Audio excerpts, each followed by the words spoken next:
ഇന്റെ വിചാരം എന്നാണേ നീ ആരാന്ന വിചാരം ഏണ്ണാമ്മ എന്റെ ചെക്കന് കിട്ടിപ്പോയി നീ മൂദേവി പിടിച്ചോളാം.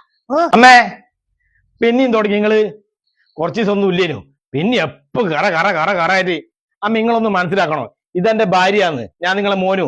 പിന്നെ നീ ഒന്ന് മനസ്സിലാക്ക്, ഞാൻ നിന്റെ ഭർത്താവാണല്ലോ, അപ്പൊ ഇത് നിന്റെ അമ്മയാന്ന്. അമ്മായി അമ്മയായിട്ട് കൂട്ടണോ?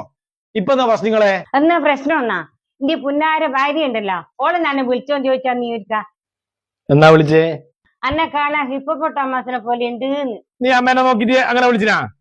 അത് ഞാൻ ഇപ്പം വിളിച്ചൊന്നല്ല, 2 കൊല്ലം മുമ്പിൽ എന്തോ ഒരു ദേഷ്യം അന്നേരം അങ്ങനെ വിളിച്ചു പോയതേനു. അതിനാണ് അമ്മ ഇന്നലെ മുതലേ ഇവിടുന്ന് ഒച്ചപ്പാട് എടുക്കുന്നത്. എന്റെ അമ്മ 2 കൊല്ലം മുമ്പ് വിളിച്ചാ നിങ്ങൾ ഇപ്പൊ ഈ ഒച്ചപ്പാടുണ്ടാക്കുന്നത്? നിങ്ങൾക്ക് അന്നേരം പറഞ്ഞുകൊണ്ടിരുന്നാലേ. അന്ന് കേട്ടത് ഞാൻ വിചാരിച്ചു ഏതോ സിനിമ നടീന്റെ പേരാന്ന്. ഇന്നലെ മൃഗശാലയിൽ പോയതല്ലേ ഞാൻ ആദ്യമായിട്ട് ജീവനെ കണ്ടിനി.